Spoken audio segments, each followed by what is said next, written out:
Hi, thanks for joining me. Trevor Russell here. Now, before we get into the video, I just want to say that this video is for educational purposes only, and it is general in nature. Any numbers, rates, and figures and calculations that you see are not to be considered financial advice. There may be errors in there that you might see and are not to be used to compare your current situation, loan rates, or structure to. If you are interested in how to use this strategy to achieve your own goals specific to your situation, you can contact us or contact your own broker or finance advisor, and you can discuss with us or them what you are wanting to do and if this particular 1 to 3 property strategy is relevant and usable and specific to your goals and situation. Okay, thank you for letting me share that. Now let's have some fun and let's do some exciting learning, and look forward to seeing you in the video. Thank you. Hello, thanks for joining me. My name is Trevor Russell. I'm the director of the Results Investment Group. We do all forms of finance preparation, property sourcing for residential, commercial, investment property, cars and assets. We also work to help give our clients training and support and guidance in relation to not just what we're getting for them, but we're teaching them the how to get it responsibly and in smarter, more appropriate manners so people can achieve the results that they want. And that's why we called it the Results Investment Group. Why am I here? Well, have you ever wanted to know how people turn one property into 2, 3, and 4, or maybe you understand it, but you might want to see specifically how we do the numbers, because as someone once said, just get that first property because that can be the beginning of how to become wealthy by going on a 2, 3, and 4.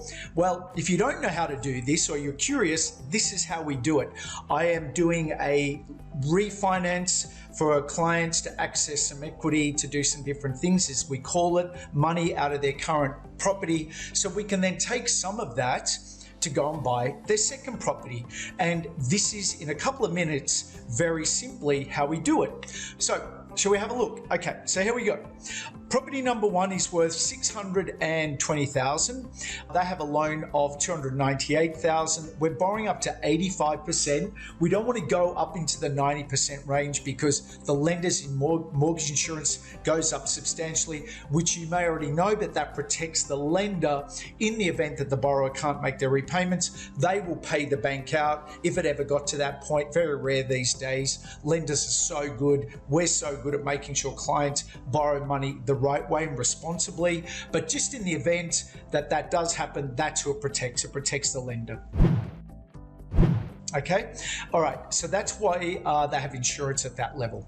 Okay, so back to here, 620, current loan 298. We're borrowing at 85%, which is 527,000. We have, after we withdraw minus the current loan, we have 229,000 in round numbers available that we want to use to buy the second property. Okay, so if we jump over to property number 2, let's go here into knock knock. Okay, excuse me, I've made a bit too much coffee. $750,000 purchase we're looking at. Again, we're keeping it under the 90% LVR range to keep lenders and mortgage insurance down.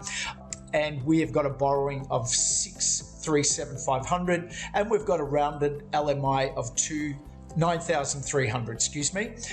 Total borrowings, including LMI, which we've capped it and added it, we're around $646,800. We're taking 15% deposit and costs for the purchase of the property, which are listed here, coming at about 4%, 4.2% generally of the purchase of the property value that we're purchasing. Anyway, but to keep it simple, so we're taking some money out of this little property over here, maybe a big property, and we're going to use it to put towards property number 2. Okay, now just back here on property 1, that means we still have available $85,000, which is just sitting there. If we don't use it, it's structured the right way, we can access that if we want to do some other smart things with it, but that's available for us. So this loan is now drawn over here to $441,000, current debt plus the money we've used to go and buy property number 2.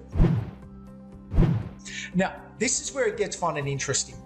So that's how we do it, from a get money there. Now we can go to the existing lender and we can do an increase on that facility if it's relevant to refinance the whole lot, because a lot of lenders will want to make sure that they've got both properties, as we call it. They cross-collateralize it because they're linked in a way, and they want to make sure that they're safe with the debt, the money they're lending out. So they want to have those assets held to make sure that they're protected, which makes sense, right? So it depends. It's very client specific, of course, as I said at the beginning. So we always look at that to make sure it all works properly. Now, so coming back over here. Now, this place is currently, by the owners, being paid off. They live there. They don't rent it out, okay? And so over here, why I'm telling you this now is because of the power of what we can do from a leveraging and income perspective to make properties more viable from a financial return perspective, okay? Because we are going to rent this property out, $750 value. Let's say we're going to get $3,200 a month, right? 700, what is that? 700 odd a week, okay?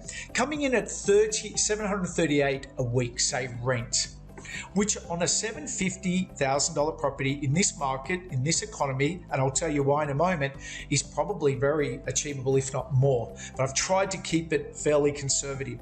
So let's say we're looking at a $3,200 a month rental, and we're looking at an annual income of around $38,000.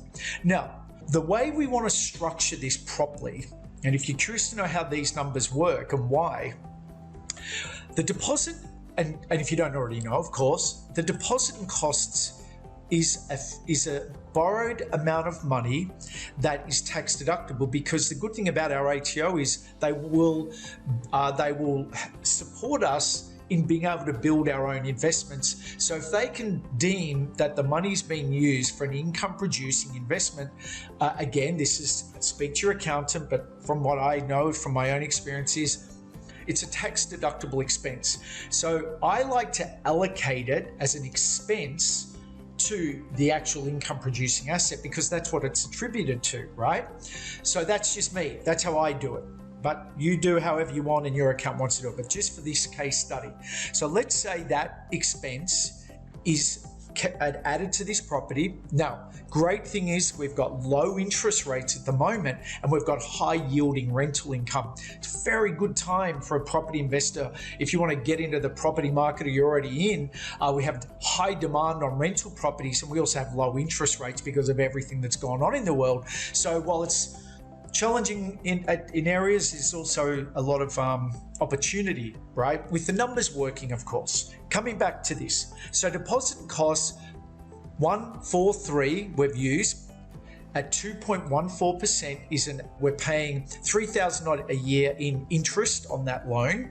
And then property 2, I have calculated this, I think, at a P&I repayment. Actually, did I do it at P&I? I think I did. Per fortnight, yes, I think I might, okay, excuse me. I think I did this at interest only for the moment. I'd probably be putting that, oh no, what am I saying? It's an investment property, of course. Sorry, over here is P&I. Okay, so this one is interest only. We have got body corporate and we've got council rates. So we've got a total outgoing of $24,943, and we take that off our income. We're in a positive income position. Now, again, I'm not here giving tax advice. If your strategy is to negative gear, to lower your taxable income or whatever it is, for me, I want to make profit. I'm happy to pay tax.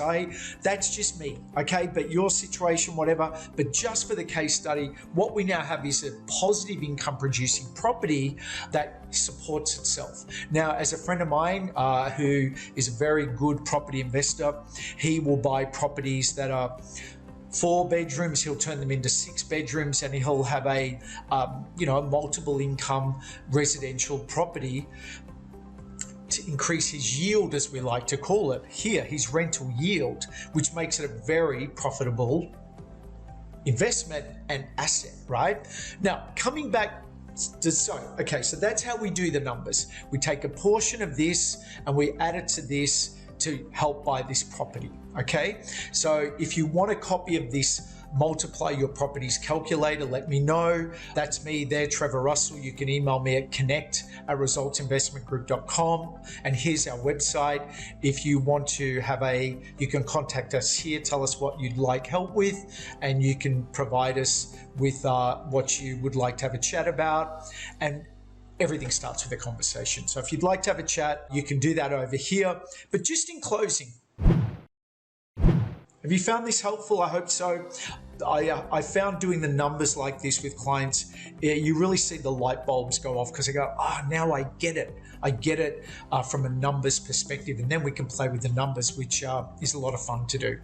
I hope you found that helpful. In summary, what we're doing is how do you turn one property into 2, 3, and 4? We are using the equity from this property and taking that and using some of that money to apply to the second one. And I'm sure you probably have heard or know how to do that or have heard about it, but hopefully or you found this helpful to see specifically how you do the numbers. And I love doing this stuff because it's really nice to see how people understand very often things that are just sometimes difficult to understand. And it's like anything, if you're not working in that space or you're not trained in it, but what I really am passionate about is helping bring simplicity and understanding to the topic and concept of money and finance investing, and to see that it can actually be quite a bit of fun when you know what you're doing. And that's what we love doing, is we love bringing some fun to things that at times can be quite stressful to people, especially when they don't know what they're doing. So if we can ever help, please reach out to me, Trevor Russell. And I've got a great team now with me. And if you want to have a look over here, you can see what we're doing on our website, different people we're working with and who we've helped. But yeah, pleasure to be chatting. That's how you do it. If you want a copy of this, please reach out to me at connect@resultsinvestmentgroup.com. And my name is Trevor Russell, Director and CEO of Results Investment Group. And thanks for watching, and I hope you found that helpful. Look forward to chatting soon.